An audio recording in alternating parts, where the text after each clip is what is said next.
Түрдө бул жолу ийгилик жаратууга аракетин көрөт. Ал эми Нурлан командасы бул дагы бир Чүй областынан чыгып жаткан команда. Тагыраагы ушул Аламүдүн районунан келгендигин белгилеп коебуз. Кызыл кийимчендер бул команда Кемин районунан келген Илбирс Алато. Ал эми ушундай ачык сары түстөгү кийимде жана ошондой эле көк кийимде чыккан команда. Бул болсо Нурлан Көк Бөрү клубу экендигин айтып өтөбүз. Ал эми буйруса бул оюнду алып баруу кызматында мен Нурсултан Турузбеков түз эфирде болом. Андыктан КТРК спорт каналынан эч кайда алыстабаңыздар. Азыр эки балбан тең, мүмкүн болушунча тагыраагы эки тарап тең мүмкүн болушунча өздөрүнүн күчүн ортого салып, жакшы оюнду көрсөтүүгө аракетин жасайт. Келиңиздер, курамдарды тааныштырууга өтөлү. Биринчи болуп кызыл кийим менен ойноп жаткан Илбирс Алато командасынан баштай турган болсок, команданын капитаны Бексултан Абдрахманов, ал Султан аттуу аргымак менен ойнойт биринчи катар санында. Экинчи номерде Жүрсүнбек Эмилбек уулу Макгрегор менен ойнойт. Үчүнчү Айбек Өмүралиев Крас менен ойнойт. Төртүнчү Жеңишбек Абакиров Острый. Бешинчи Эрлан Муратбек уулу Спартак. Алтынчы Темиржан Рахманов Будан. Жетинчи Нурлан Слем уулу Ома. 8-нчи Дастан Субанкулов Золотой. 9-нчу Тарел Кыдралиев Хан. 10-нчу Андрей Гуманов Эркетору. 11-нчи Эржан Маулут уулу Солто жана 12-нчи Адылбек Төлбеков Космос. Ал эми алардын атаандаштары Нурлан командасы ачык сары жана көк түстөгү кийим менен ойноп жаткандыгын мен буга чейин айтып өткөм. Алардын курамы төмөнкүдө. Команданын капитаны Амангазиев, андан ары экинчи Муташев, үчүнчү Жолдошбек уулу, 4-чү Койчубеков Эркетору менен ойнойт. Алдагы 5-нчи Рыспек уулу. Азыр болсо мынакей Нурлан командасы чабуулга барды жана улактагы доосу тайгазанга түшө элек. Эми гана упай расмий түрдө жазылды жана Нурлан командасы алдыга чыгууда. Биз албетте Нурлан командасынын мыкты оюнун көрө алдык. Өздөрүнүн мыктылыгын далилдешип, дароо эле өздөрүнүн алгачкы эле чабуулдарында ушундай упайды алып кетүүгө жетишти. Эми алардын атаандаштары Илбирс командасынын жолу кандай болот? Азыр Андрей Гуманов жерден улакты эңип алды. Абдан бир жаш таланттуу улакчылардын бири болгону Андрей 19 гана жашта. Азыр болсо Андрей Гуманов такымга жакшылап басыш керек, кармаш керек. Эркетору менен атаандаштарынын тайгазанын көздөй зымырыктай эле сызып бара жаткан учуру Андрей Гуманов балким Илбирс командасы үчүн бүгүн алгачкы улакты салып бериши дагы мүмкүн. Чындыгында Андрей Гуманов кудум атайын ошол Россиядан легионер кылып сатып алып келгендей эле оюн көрсөтүүдө. Азамат Кемин районунун жашоочусу Андрей буга чейин ошол азыр ушул чабуулдан сөздү улантабыз. Андрей Гуманов өтө жакшы абалда, мүмкүнчүлүктү пайдаланып эсеп сандарын ача алабы? Жок. Андрей бир аз өйдөрөөк көтөрүш керек болчу. Эсепти ачууга өтө жакын барды Андрей Гуманов, бирок бул ирет мүмкүн болгон жок.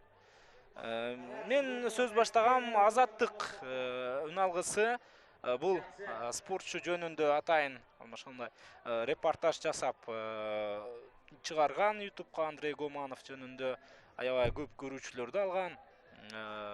Менимче сиздерге тааныш болуп калган болуш керек бул сөзүмөн кийин. Андрей жөнүндө 2000-жылкы кыргызчаны кээ бир кыргыздардан жакшы сүйлөгөн экенешиз. Азыр болсо дагы да болсо Илбирс командасынын чабууланууда жана жыйынтыгында кызыл кийимчендер эсеп санын теңөөгө жетишти. Азамат Илбирс командасынын өкүлдөрү ошентип дароо эле эсепте тең салмактуулукту алып келди. Эрлан Муратбек уулу Спартак менен бул ирет эсепте ошентип өзгөртүүгө үлгүрдү. Өтө жакшы, урматтуу мекендештер. Эсеп сандары теңелди эми. Оюн мындан ары дагы кызыктуу мүнөздө уланышы керек. Азыр эки тарап тең өгүүлүү, күчтүү, бири-биринен кем калбаган оюнду көрсөтүп жаткан чагы. Жерден улакты эң алууга азырынча эки команданын тең өкүлдөрү аракеттенүүдө, бирок Илбирс командасынын оюнчусу Айбек Өмүралиев улакка биринчи жетип аны такымга көтөрө алгандыгын көрдүк. Такымга басты, эми өздөрүнүн тайгазанын айланып, андан кийин гана ылдамдыкты кошуп кандайдыр бир курч чабуулду уюштуруунун аракетин көрөт. Өтө жакшы, дагы да болсо чабуулда Илбирс командасынын өкүлү Айбек Өмүралиев. Байкай туралы азырынча атаандаштары чып чармашып, Айбекке эркин жол ачып берген жок. Жана Айбек Өмүралиев азыр кайрадан айланып кийинки чабуулду уюштурууга аракетин көрөт. Илбирс Алатоо командасы албетте абдан мыкты улакчылары бар экендигин көрөбүз. Ал ортодо сүрмө топ баарын тең сыртка чыгарып жиберди дагы. Эсеп сандары өзгөрүүсүз калды. Эми келиңиздер ортого жекеме жеке чыгууга күбө бололу.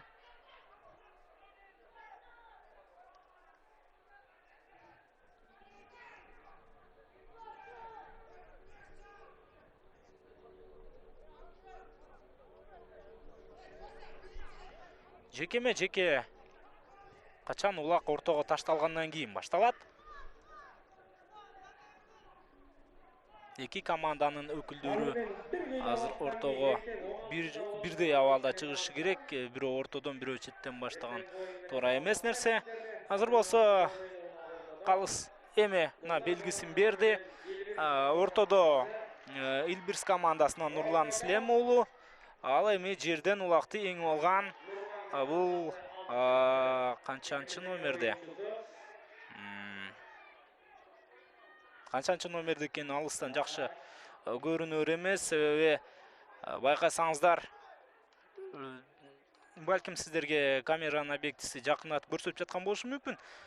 Бирок стадиондо ошол ат майданда алыска аралыктан биз номерин көрө алган жокпуз. Анткени менен чабуулда азыр ошол Нурлан командасынын өкүлү бара жаткан учуру. Бул 12-чи номердеги Бактияр уулу болгон. Жана тирлик улак ортого түшкөндөй көрүнгөн, бирок ылдамдык ушунчалык чоң болгондуктан бул ирет күү менен ташталган улак тайгазандын ортосунда токтоп калган жок. Кайрадан жерде биз буга чейин деле КТРК спорт каналынан бир нече ушул улуттук биринчиликтерди түз эфирде чагылдырып жүрдүк. Кээде командалар кызыл түстө чыгып алат, окшош, бардык кийимдери окшош, жада калса номерлери дагы окшош. Кээде командалардын ошол номерлери алыстан көрүнбөйт. Номерлерди эмне үчүн коет? Оюнчуну аныктап билиш үчүн коет, урматтуу мекендештер. Ошондуктан сызык менен жазып көрүнөр-көрүнбөс кылбастан командалар мүмкүн болсо форманы атайын тиктиргенден кийин жакшынакай кылып номерди жаздырып койсо өздөрү үчүн эле жакшы болмок. Азыр улакты жерден алууда Нурлан командасынын өкүлдөрү мыкты болууда. Бирок дароо аны тартып алууга аракетин көрүп жаткан Илбирс командасы оңой менен мүмкүнчүлүк берер эмес.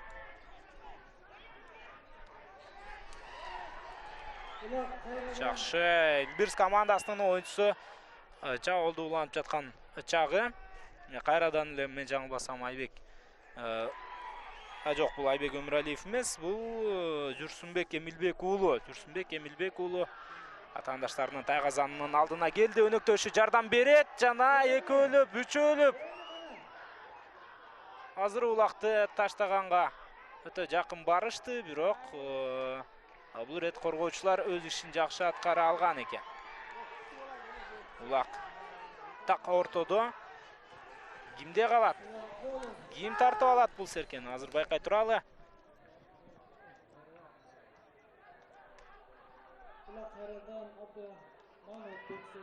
Улак эки оюнчунун ортосунда. Эки команда окмуштуу да бир жогорку ылдамдыктагы оюнду көрсөтүүдө. Жаман эмес. Эми ылдамдыкты кошуш керек. Азамат Бексултан Абдрахманов команданын капитаны, лидери.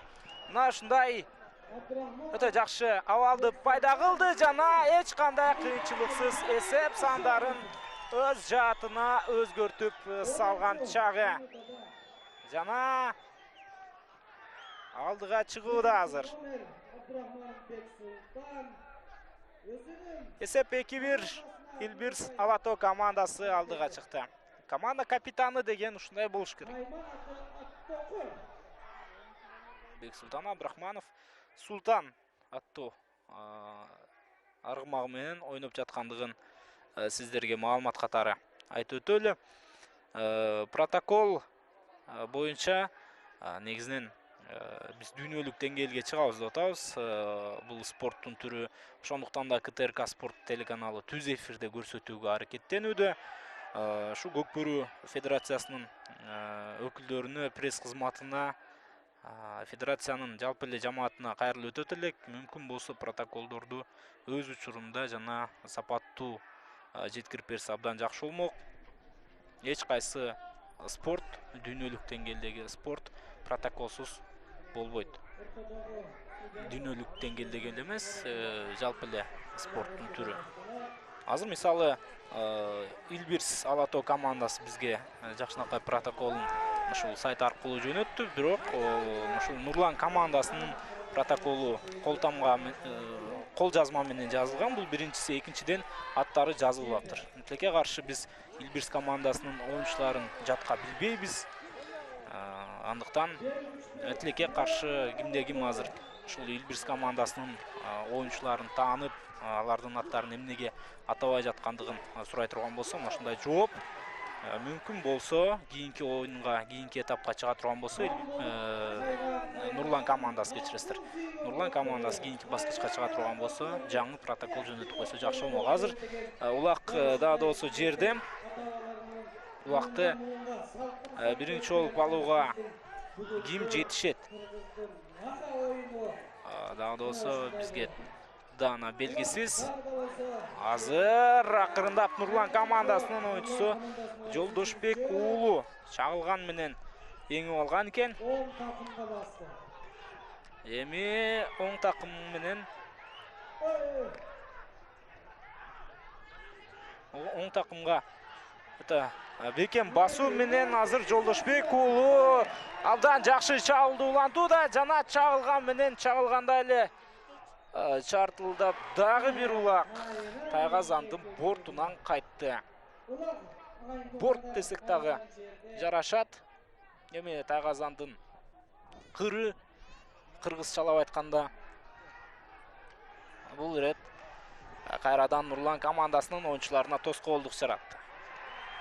Азыр болсо тескерисинче Илбирс командасынын чабуулуна ортоктош болот окшойбуз. 8-чи номердеги Илбирс Алато командасынын жаш оюнчуларынын бири Дастан Субанкулов Золотой менен ойноп жаткан учуру. Дастан албетте өтө жаш деп айтсам балким сиздер каршы болушуңуздар мүмкүн, себеби Дастан бүгүнкү күндө 22 жашта.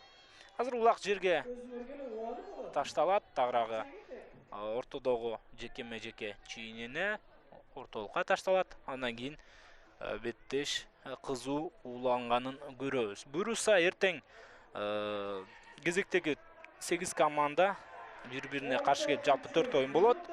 Андан кийин ушул чейрек финалга чыккан жааттардын дагы өз ара беттештерине ортоктош болобуз, урматтуу мекендештер. КТРК спорт каналы түз эфирде буюрса Ноорус мелдешине, Ноорус майрамдарын алып уюштуруп жаткан мелдешти түз эфирде чагылдырууга аракет кылат.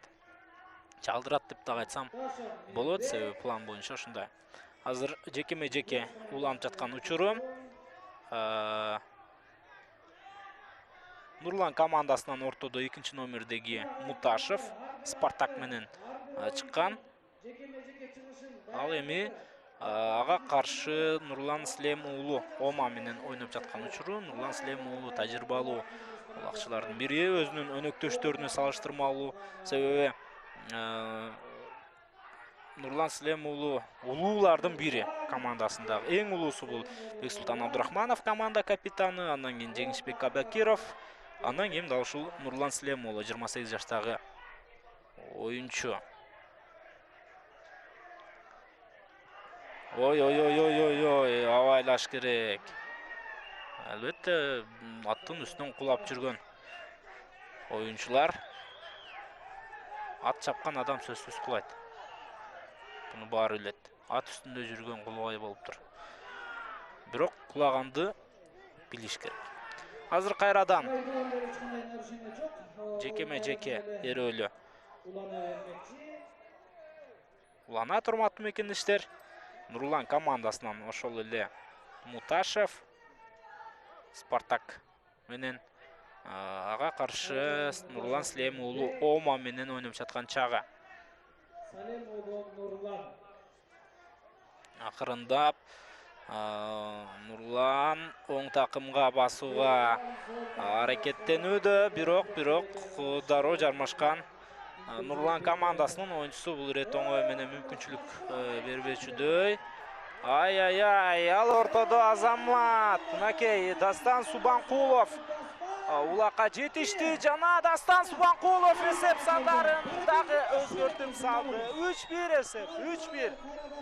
Эки жолу Нурлан командасы өтө жакшы мүмкүнчүлүктү колдоно албай, эки жолу улак атаандаштарынын тайгазанына түшүп чыгып кеткенде болгон, бирок андай мүмкүнчүлүктөрдү кызыл кийимчендер таарагы Илбирс командасы бул жолу таптакыр колдон чыгарган жок. Азамат 3-1 урматтуу мекендештер. Оюн мындан ары кызышы мүмкүн, эч качан кызыксыз болбойт. Азыр улак жерге ташталган соң, тагыраагы стартка ташталган соң, оюн уланышы керек. Калыстын ышкырыгы берилди. Жерде топ талаш. Жана кайрадан Илбирс командасынын оюнчулары улакты эңип алууда. Жана мүмкүнчүлүк бар улакты таштоого, бирок бул ирет өзүнүн ылдамдыгын, аттын ылдамдыгын Эржан Маулут уулу башкара алган жок. Солту аттуу аргымак менен оюн алып барууда Эржан бүгүнкү беттеште. Жана оюнчулар белгиленген чийинден сыртка чыгып кетти. Айткандан кайра танбачу, ал күчүн журтка арначу, көпкөрү нака арнамыз, кайратын калыш арнамыз дейт агайын туугандар. Мына жигиттердин намысы биринен бири өтүп, шамдагайлык менен сиздерге жакшынакай оюн тартуулап берип атат. Урматтуу мекендештер, андан ары жылабыз. Азыр болсо кезектеги жекеме-жеке чыгуу. Ортодо Илбирс командасынан Бексултан Абдрахманов, ага каршы Муташев. Кайрадан эле Спартак менен ортого чыккан. Оюнчу капитаны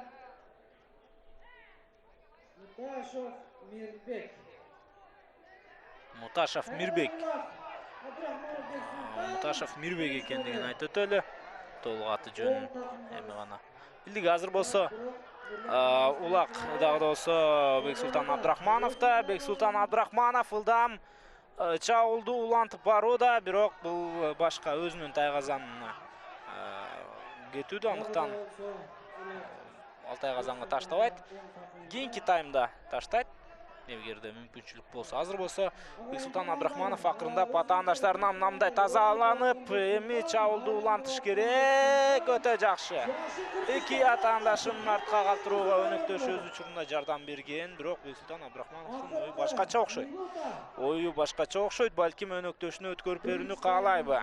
Бексултан Абдрахманов дагы да болсо чабуу мүмкүнчүлүгүнө байкай туралы, эми гана түз тайгазанды көздөй барууга толук мүмкүнчүлүк бар. Бирок азырынча оңой эмес. Бексултан Абдрахманов бир айланып келүүнү туура көрүүдө. Бирок Бексултан Абдрахманов улакты баспастан өңөрүп алгандыгын көрдүк. Бул деген атаандаштарына тартырып коюшу толук мүмкүн дегенди түшүндүрөт. Улак азыр кайрадан ортого ташталат, бирок ал ортодо убакыт жыйынтыкталып калыптыр жана беттеш бүттү. Беттештин тагыраагы биринчи бөлүгү бүттү. Урмат боюнча Нооруз майрамынын урматына арналып уюштурулган мелдешти уланды түрдө көрөбүз. Азыр ортодо Илбирс Алато жана Нурлан командалары ойноп жаткан учуру. Эсеп биринчи таймдан кийин 3-1. 3-1 Илбирс Алато командасы алдыда келүүдө. Эми экинчи бөлүк дагы кызыктуу бир маанайда уланат деген ниетибиз бар. Азыр болсо жерден биринчи болуп эңип алууга Илбирс командасы аракет кылды. Демек кызыл кийимчендер булар Илбирс Алато командасы, ал эми көк ачык сары түстөгү бул болсо аны ошол Нурлан командасы экендигин айтып өтөбүз. Нурлан командасы өз учурунда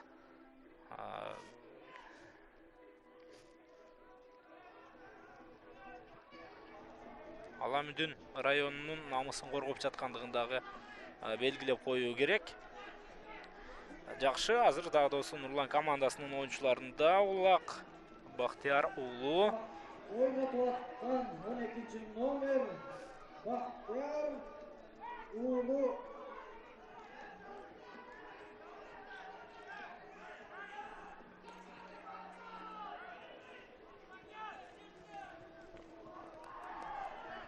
Кечээ күнү урматтуу мекендештер биринчи тандап алуу мелдештери өтүп, анда ушул деңгээли жагынан төмөн деп эсептелинген 18 команда бири-бирине каршы оюн алып барды.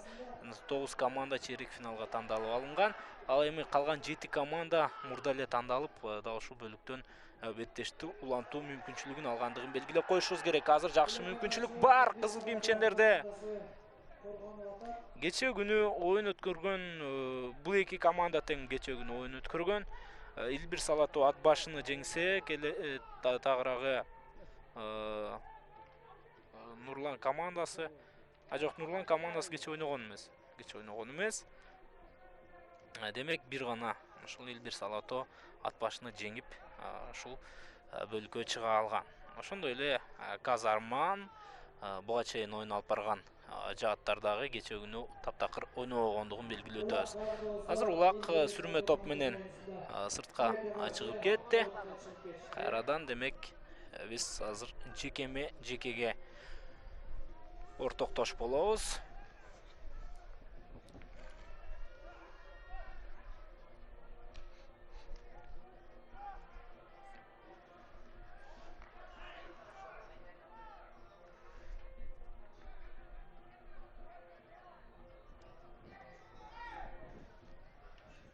Жекеде оюн өткөрө турган эки оюнчу толугу менен даяр, бирок азыр калыстын белгиси берилмейинче башталбайт. Мына эми гана калыс ышкырыгын жаңыртты жана Улак үчүн эрөөл башталды. Оюнчулар менен тааныштырып өтөлү. Азыр экинчи номердеги Мирлан Табышев, кечиресиздер, Мактишев оюн алып барууда. Бул өз учурунда Нурлан командасынын катарынан чыгып жаткан оюнчу.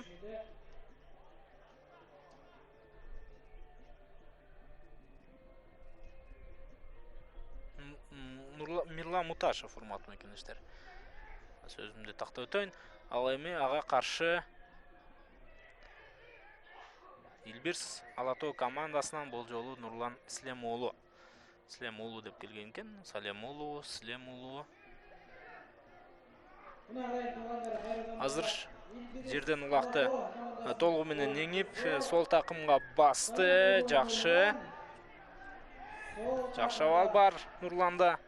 Ошону колдонуш керек. Азыр мына өзүнүн өнөктөшү команда капитаны Бексултан Абдрахмановго улакты өткөрүп берди. Бексултан Абдрахманов жол издеп жаткан учуру. Бексултан Абдрахманов өз учурунда дагы ушул күчтүү бир клубтарда ойноп келген. Бүгүнкү күндө албетте ушул 1-лиганын командасында ойноду. Анткени менен дагы да болсо мыкты экендигин буга чейин ал далилдеди. Дагы бир жолу Бексултан Абдрахманов атаандаштарынын тайгазанына барат. Бул жолу коргонууда Нурлан командасынын оюнчулары жакшы ойноп барууда. Бирок Бексултан Абдрахманов азыр өз чабуулун аягына чыгарышы мүмкүн. Байкай туралы. Жок. Чабуулду аягына чейин чыгаруу оңой менен мүмкүн болгон жок. Бирок эми гана Бексултан Абдрахманов бошонуп чыкты. Ыргытууга үлгүрбөй калды. Жана колдагы уюуду окшойт. Колдагы ооруп кетти окшойт. Таштаган жерге, бирок анын бактысына жараша өзүнүн өнөктөшү азыр улакты кайрадан жерден эңип алгандыгын көрдүк. Бирок кайрадан оюн жүрүшүндө абалы өзгөргөн. Көк кийимчендер улакты, көк сары кийимчендер улакты алгандай болду эле. Бирок алар дагы дароо кандайдыр бир жүрүштү уланта алган жок. Биз кезектеги ушундай аутты көрүүдөбүз. Жана ушул жерде Нурлан командасы коргонуп жаткан Тайгазандын жанында азыр биз кийинки жекеме-жекеге ортоктош болобуз.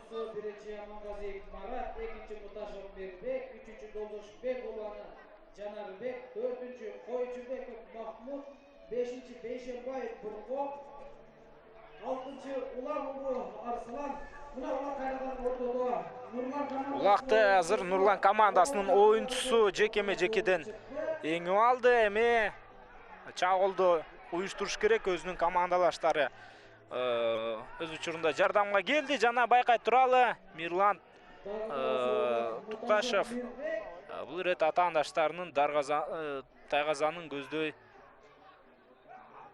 өтө бир чоң ылдамдыкта болбосо дагы жакшы бир багытта бара жаткан болчу. Мирбек Тукташев мынакей азыр атаандашын ушул жерде айланып өтүп өз өнөктөштөрүнүн жардамы менен чабуулду жыйынтыктоого аракеттенет. Нурлан командасынын оюнчусу өнөктөшүнө өткөрүп берди улакты. Жана кайрадан эле Мирбек Тукташев аягына чейин чыгара алган жок. Бул жолу дагы чабуулду жана коргонуу жаман эмес. Азыр Илбирс Алатоо командасы өз учурунда мыкты коргонууга бүт аракетин көрүүдө.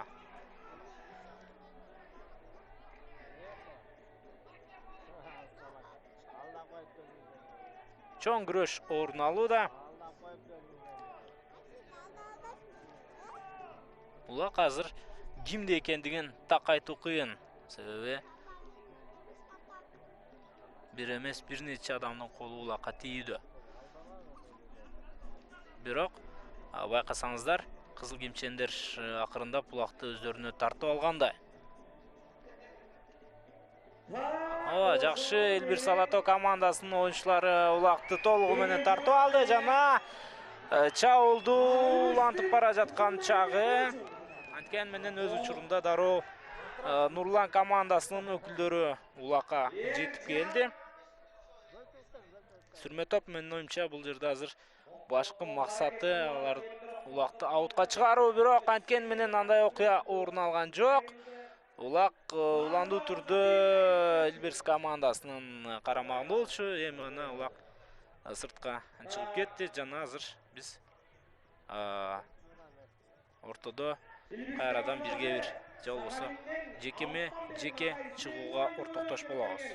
Руслан Байдеңерден 1000 рубль тұрады. Салынған ұпайларға даяр. Ала кеттіңіз емесіз бай.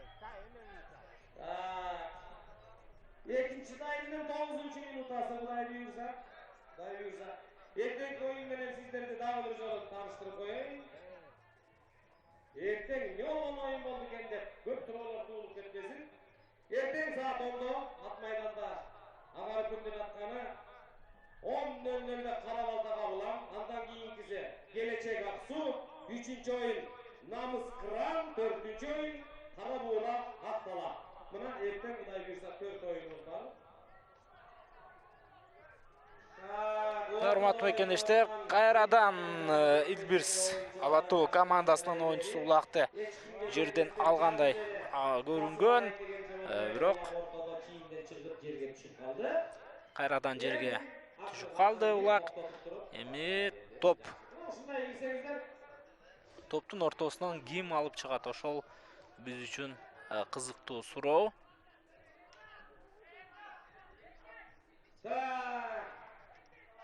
Ne oldu demek? 3-1. Азыр гана мына Алатоо Илбирс командасынын оюнчусу улакты жерден эңип алууга аракеттенген, бирок учурунда чабуулга чыга алган жок. Жакшы, Нурлан командасынын оюнчусу улакты алууда кайрадан эле жаны тынбаган Нурлан командасынын оюнчулары эми эсеп сандарын кыскартууга бүт аракетин көрөт. Экинчи тайм бир аз кунарсыз өтүүдө деп дагы айтсак жарашуудай. Чабуул орун алат, байкай туралы. 7-чи номердеги Нурлан командасынын оюнчусу дагы улак менен, бирок борбордо сүрмө топ бул ирет сыртка чыгарып жиберди. Эржан Рыскул уулу эми улакты ортого таштоого аргасыз. Эржан Рыскул уулу дагы жакшы оюнчу экендигин биз бул оюнда көрүп байкадык. Ал ортого кийинки жекеге оюнчулар чыгып келишти. Нурлан командасынын Мирбек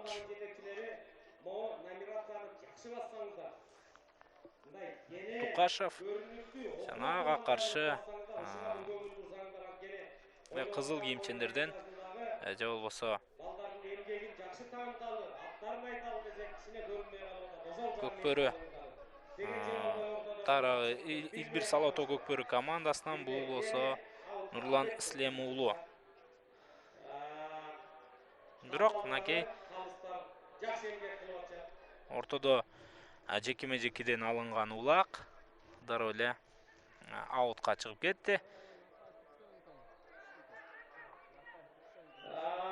Экинчи таймда эгерде эсеп кыскара турган болсо, Нурлан командасы улакты салса, 3-чү бөлүк укмуштуудай жогорку чыңалууда өтүшү күтүлөт. Эгерде Илбирс Алатоо командасы эсепти өздөрүнүн пайдасына ири айырмада оодарып кете турган болсо, анда ал тескерисинче дээрлик кыйындап калат десек болот. Азыр жерден Нурлан Ислем уулу улакты эңип алды. Бактияр уулу Нурлан Нурлан командасынан оюн алып баргандыгын белгилеп өтөбүз. Азыр болсо чабуулда акырындап кайрадан Илбирс Алатоо командасы өткөрүп берүү болду. Жана өтө жакшы абал бар азыр. Такымга баспастан чыгарып өңөрүп алдыга алып, ушундай бир ылдам барып ыргытууга аракет жасады эле. Ою ишке ашкан жок тилекке каршы. Өз учурунда жакшы коргонуу Нурлан командасы тарабынан болду. Ага деле макул азыр кызыл кийимчендер кийинки жүрүштү өнүктүрүүгө аракетин көрүп жаткан чагы. Улак азыр Адылбек Түлбековдун карамагында Космос менен ойнойт Адылбек. Эме эмнесин айталы? Өзүңөр көрүп аткандай, өзүңөр баамдап аткандай. Жакшы оюн жүрүп атат.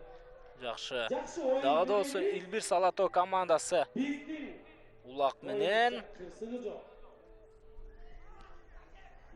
жок. Бул ирет сүрмө топ кайрадан баарын тең сыртка чыгарып салды. Биз кайрадан эми Илбирс Алато командасы чабуул жасап жаткан, же болбосо Нурлан командасы коргонуп жаткан Тайгазандын жанында жекеме жеке чыгууга ортоктош болобуз. Нооруз республикалык чемпионатта өтүп аткан оюнда баш көз болуп аткан ак жакалуу агабыз, ардагерибиз Асан агайыбыз көзөмөлдөп атат. Мына ошол жерде. Мына жекеме жеке чыгуу Нурлан Слем уулу Илбирс Алато командасынан ага каршы 8-чи номердеги мыкты улакчылардын бири Жаңыбаев Сар менен чыккан экен. Сар албетте азырынча Нурлан Слем уулунун аргымагына караганда бир аз алсыздык кылууда. Жекеме жеке чыгууда аттардын ушундай бир укмуштуу кара күчү керек болот. Ал эми Нурлан командасы Жекеме жеке чыгууда аттардын ушундай бир баалуу болоорун дагы жакшы билесиздер. Азыр 1 мүнөттөй убакытта бул эки оюнчу улакты ала алган жок. Кийинки оюнчулар ортого чыкты. Команда капитаны Илбирс Алато командасынын бул Бексултан Абдурахманов жана ага каршы 2-чи номердеги Мирбек Муташев, Мирбек Нурлан командасынан ортого чыккандыгын айтып өтөбүз. Аттокур, сен Аттокурду эле билесиң. Жакшы, өтө жакшы Мирбек Муташев. Бирок аягына чейин чыгарыш керек. Аракетти аягына чейин чыгарыш керек. Аттокур деп дагы айтып коет Бексултан Абдурахмановду. Мынакей азыр Бексултан Абдурахманов акырындап улакты алууда жана чабуулга чыгууга жетишеби байкай туралычы. Азырынча коргонуу жаман эмес Нурлан командасынан. Жана Нурлан командасынын өкүлдөрү толугу менен улакты өздөрүнө тартып алуунун аракетин көрүүдө. Жок, сүрмө топ кайрадан улакты аутка чыгарып салды. Биз кийинки жекеме жеке чыгууга ортоктош болобуз. Беттештин 2-чи таймдын бүтөөрүнө дагы аз гана убакыт калыптыр. Эми жекеме жеке орун алат. Ошол жекеме жекеден кийин балким таптакыр убакыт жыйынтыкталышы дагы мүмкүн. Калыстын белгиси берилди. Ортодо Нурлан Слем уулу жана жаңылбасам 7-чи номердеги Нурлан жана 2-чи, жок, 8-чи номердеги оюнчу экен бул Нурлан командасынан Жылдызбек Жаңыбаев. Ортодон улак чыкты. Бирок бул жерде Жылдызбек Жаңыбаев улакты оңой гана алдырып койду жана Нурлан Слем уулу ошентип беттешти. Дээрлик логикалык жактан алып караганда өз командасынын пайдасына жыйынтыктап койгондой көрүнүүдө. Бирок али оюн бүтө элек, али жада калса 2-чи бөлүк дагы бүтө элек. Алдыда толук 3-чү тайм бар. Андыктан окуядан алдын кетпей туралы. Балким азыр Нурлан командасынын оюнчулары 2-чи бөлүктө өздөрүн абдан бир жакшы мүнөздө көрсөтүп, кызыктуу оюн көрсөтүп коюшу дагы мүмкүн. Улак үчүн күрөш. Нурлан командасынын оюнчулары жакшы эле ойноп жаткан башында. Жакшы биринчи болуп эсеп сандарын ачкан. Бирок андан кийин абалы начар болуп кетти. Азыр болсо мына 2-номердеги Илбирс Алато командасынын оюнчусу улакты алууда жана ылдамдыктагы жетиштүү ушул жерден, бирок коргонуу бөлүгүндөгү оюнчулар ката кетирбеши керек. Бош калды, Таягазан бош калды. Жана жетишкен жок. Бир аз ыңгайсыз абал болуп калган. Ошондуктан дагы бул ирет Жүрсүнбек Эмилбек уулу улакты сала алган жок. Анткен менен чабуул дагы да уланууда. Чабуул дагы да болсо токто эле кеми гана эрөөл бүттү, урматтуу мекендештер. Эрөөл бүттү. Тагыраагы ушол акыркы секундалардагы акыркы мүнөттөрдөгү эрөөл деп айтсак болот. Эсеп 5-1. Илбирс Алато командасы 3-чү бөлүккө жеткирбей эле беттешти. Логикалык жактан бүтүргөндөй көрүнүүдө. Бирок 4 улакты бир таймда таштоо толук мүмкүн. 4 улакты таштап, Нурлан командасы 3-чү бөлүктө эсепти теңеп, андан кийин балким алдыга чыгып кетиши да мүмкүн. Андыктан оюн таптакыр бүттү деп айта албайбыз. Азыр келиңиздер, улак ортого стартка ташталды. Аны эңип алууга аракеттенүүдө. 1 мүнөткө жетпеген убакыт калды. 15 секундада убакыт калгандыгын айтууда. Ипподромдогу диктор жана чамам да ушул жерден улак көтөрүлбөйт окшойт. 1 Маке.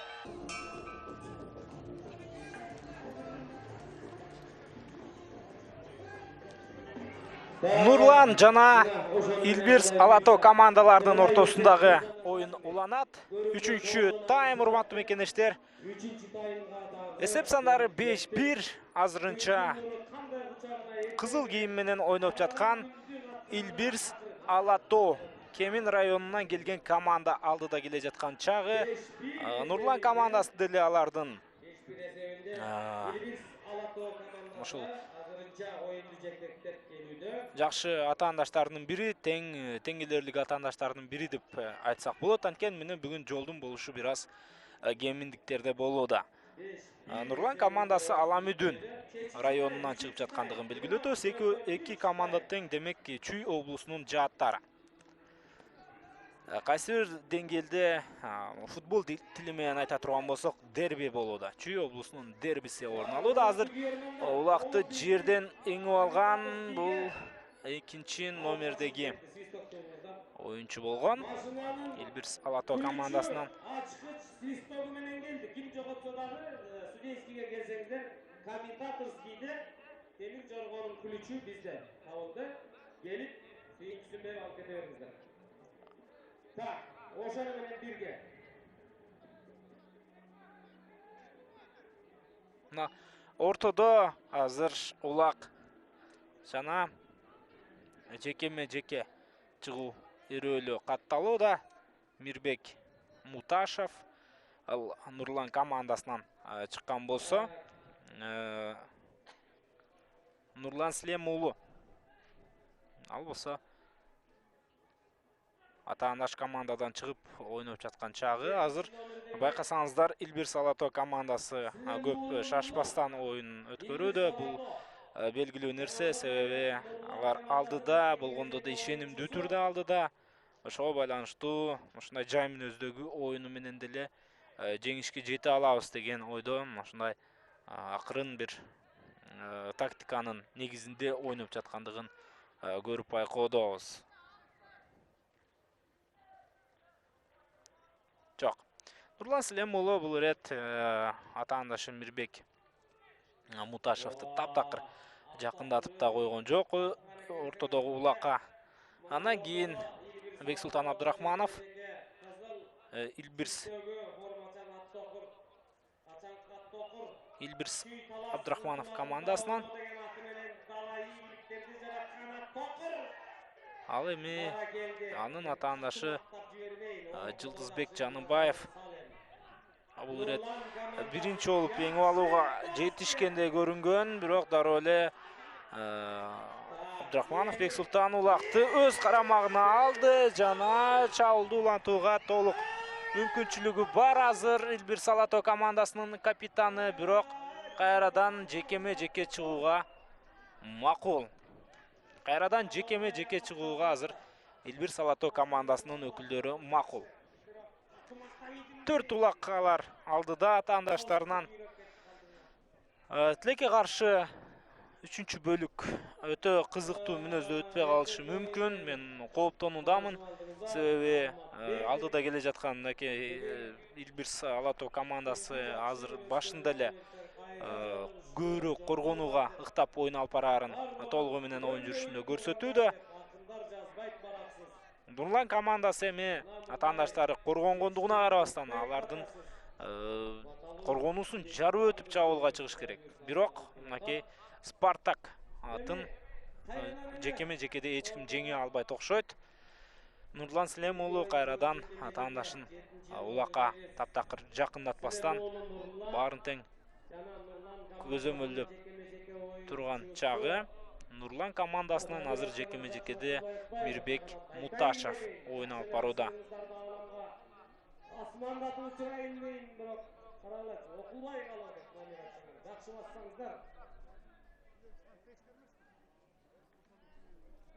Азыр ипподромдогу диктордагы ушул номерлерди жакшылап жаздыруу керек экендигин айтууда. Менимче бул теманы эмелемиз. Биз буга чейин деле ушул эфир аркылуу айтканбыз, балким эфирдеги үнүбүз эч кимге жетпеген чыгар. Бирок форманы, урматтуу мекендештер, номерди көрүнө турган кылып жазыш керек. Форманын сапаттуу, сапатсызы ал командалардын өздөрүнө.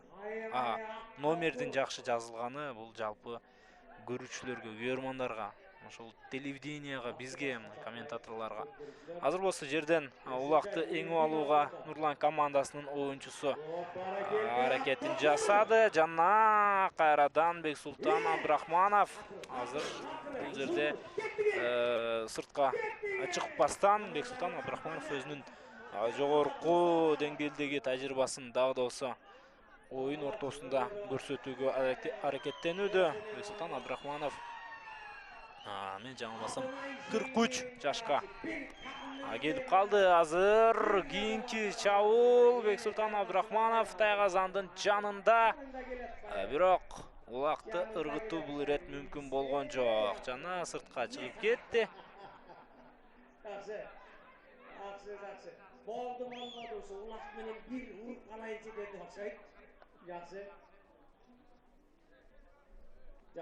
Кезектеги жекеме-жеке чыгуу.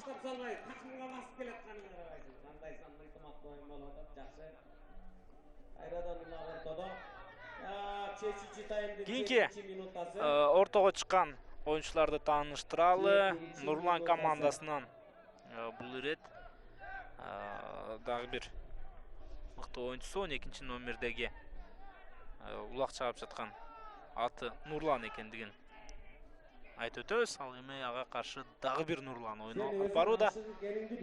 Ал Слем уулу. Азыр жерден улакты мүмкүн болушунча биринчи болуп эңип алууга аракеттениш керек.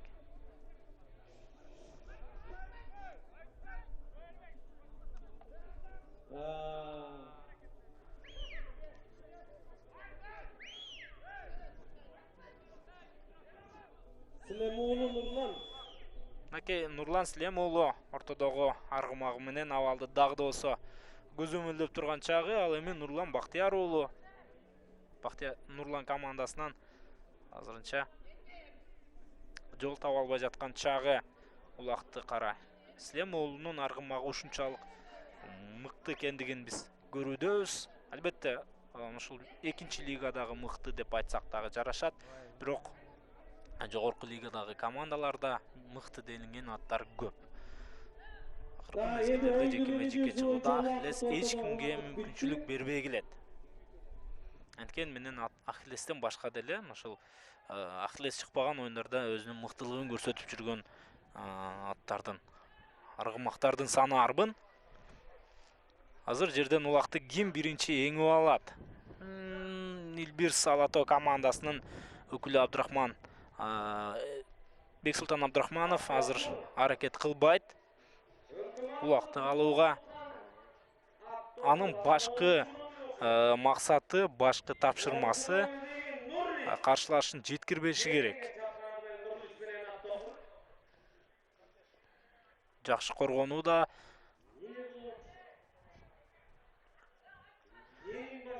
тактикалык оюн. Мен айткам, биз ушул 3-чү бөлүктө кунарсыз оюн көрүп калышыбыз мүмкүн деп. Мына ошондой оюн орун алууда. Эми албетте көрөрмандар үчүн жакшы оюнду көрсөтүүнү каалайт. Коргонуп жаткан Илбирс Алато командасы деле. Бирок андай десең, жеңиш андан да маанилүүрөөк. Жеңиш керек. Мына натыйжада жеткирген жок. Бексултан Абдрахманов атаандашын ортого улакка. Кийинки оюнчулар кайрадан ортодо. Илбирс Алато командасынан Нурлан Слем уулуга каршы экинчи номердеги Мирбек Муташев. Нурлан командасынан азыр 7-чи номердеги Нурлан Слем уулу акырындап оң такымга мыкты басты, улакты жана чабуулга чыга алабы? Жок. Чабуулга чыгууга мүмкүнчүлүк бул ирет болбоду. Бирок ушул жерден атаандаштарына алдырбагандын аракетин көрөт азыр Илбирс Алато командасы. Бирок эмнеге болбосун, өздөрү абал жаралса, өздөрү деле чабуулга барса жакшы болмок. Бир аз оюндун динамикасы өсүп, бир аз оюндагы жакшы сапатта уланмак. Мына 3-чү бөлүктүн 10 мүнөтү артта калды. 10 мүнөт эми көз жумуп ачыгычакты өтөт. Андыктан Нурлан командасынын оюнчулары мүмкүн болгон күчтүн баарын тең алып чыгып, оюн ортосуна ташташ керек. Азыр атайын эле бул ирет Илбирс Алато командасынын оюнчулары сыртка чыгарып жиберди. Илбирс Алато командасынын оюнчулары өздөрүнүн аргымактарына, аттарына ишенүүдө. Эгерде ошол алардын жекеме-жеке чыгууда аттары мыкты болбогондо, менимче Илбирс Алато командасы тескерисинче чабуулдагы оюнду улантмак. Улак дагы болсо ортого таштала элек. Эми гана Нурлан командасынын өкүлү аны акырындап алып келүүдө. Жекеме-жеке чыгуу Нурлан Слем уулу жана ким? Нурлан Бактияр уулу. Слем уулу ал Илбирс Алато командасынан тагыраагы кызыл кийимчен. Анын атаанашы Нурлан Бактияр уулу Нурлан командасынан ортодо. 12-чи минутта чечүүчү 3-чү тайм. Бир команданын 8 мүнөт оюн көрөбүз дагы. Бул тайымда оңой тайм эмес 3-чү.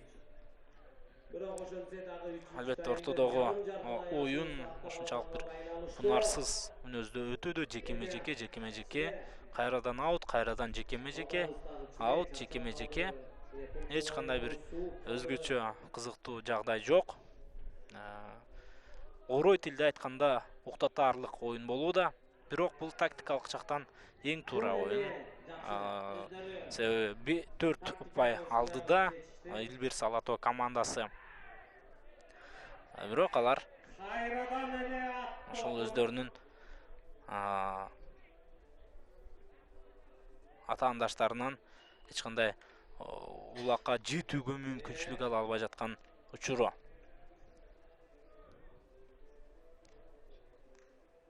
Бексултан Абдрахманов азыр ортодо, ага каршы Нурлан командасынан 10-чу номердеги оюнчу чыккан экен. Эми абал кыйын. Эмнени айтам? Мен айткандай эле өзүңөр көрүп атасыңар. Оюн кичине сейрөндөп калды. Кичине эмес, урматтуу мекендештер, таптакыр эле оюн токтоп калды. Эмоция жок. Ошондуктан экинчи таймдан кийин эле беттешти бүтүрүп коюш керек болчу. Эми бул албетте кайман айтылган сөз. Эреже деген эрежени эч качан бузбайт. Алтын эреже. Эгерде алтын эреже бузулса, анда оюндун баары тең өлөт, баары тең бузулат, баары тең жок болот. Андыктан эрежени менен үчүнчү таймды дагы толук оюн алып барып бүткөрүш керек. Азыр Нурлан командасынын оюнчусу улакты эңип алгандай көрүнгөн, бирок андан дароо эле атаандаштары тартып алып, таптакыр кайрадан улакты чийинден сыртка чыгарып жиберди. Эми биз кийинки жекеме-жекени көрөбүз. Азыр урматтуу мекендештер, тек гана Илбирс Ала Тоо командасынын оюнчулары эмес.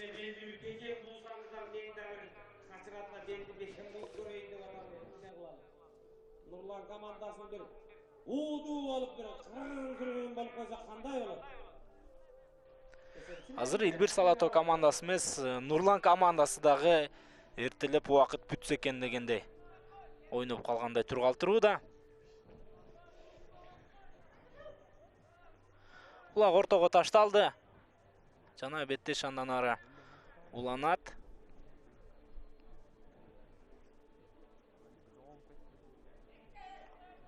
Жерден мүмкүн болгон жерден улакты эңип алыш керек. Көрмандар үчүн бир аз кызыктуу абал жаратып койбойбу? Беттештин дээрлик бүтөрүнө саналуу гана мүнөттөр калды. 4 улак. Менин оюмча Нурлан командасы жеңилди, бирок Илбирс Ала Тоо командасы аягына чейин ушундай коргонуу менен калууну туура көргөндөй таасир калтырууда. Кайрадан ортодо. Эми убакытты жоюш керек болуп атат. Силер ошого алдырбастан кыймылдашыңар керек болуп атат. Нурлан Слем уулу деле ойноп койсо болот эле.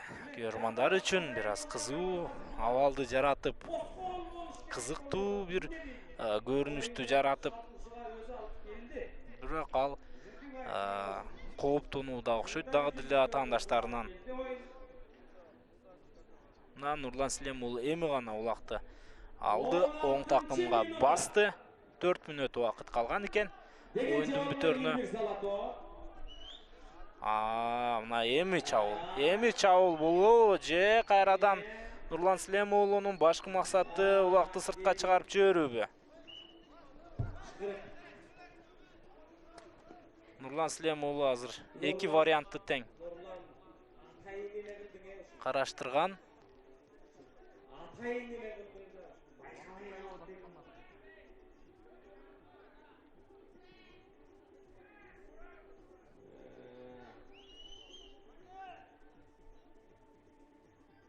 Негизи ушундай эми азыр көз жумуп койдук. Нурлан эмкисинде мындай кылма, такымда улак таштаба. Урматтуу мекендештер, оюндун бүтөрүнө аз убакыт калды. Эсеп 5-1. Илбирс Ала Тоо командасы ишенимдүү түрдө алдыда. Беттештин соңку көз ирмемдери, андыктан ушундай окуя орун алууда. 3-чү бөлүк жекеме-жеке чыгуунун бөлүгү болду. Жекеме-жеке чыгуунун бөлүгү эле эмес, Нурлан командасынын тагыраагы Илбирс Ала Тоо командасынын коргонуу оюну болду. Нуржан менен Нурлан. Балким калган аттарга эс алуу мүмкүнчүлүгүн берди окшойт. Нурлан командасынын оюнчулары бара жатабыз.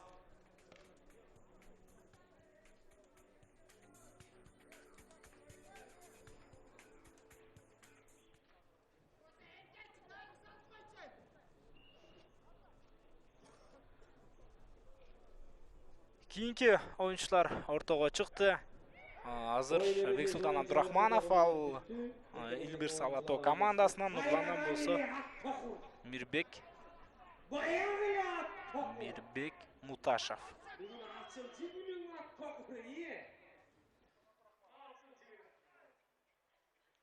Жекеме-жеке чыгуу уланууда.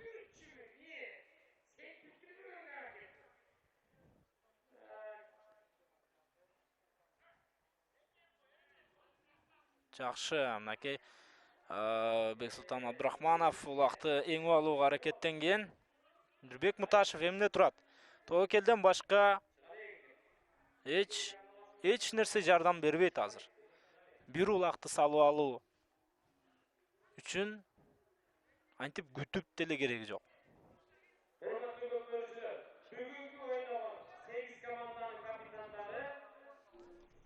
Келе бериңиздер. Судейскийге келе бериңиздер. Маке азыр жерден улақты Бексултан Абдрахманов еңип алгандай көрүнгөн. Анткени менен аны дароо Мирбек Мутташев алды. Чабуул.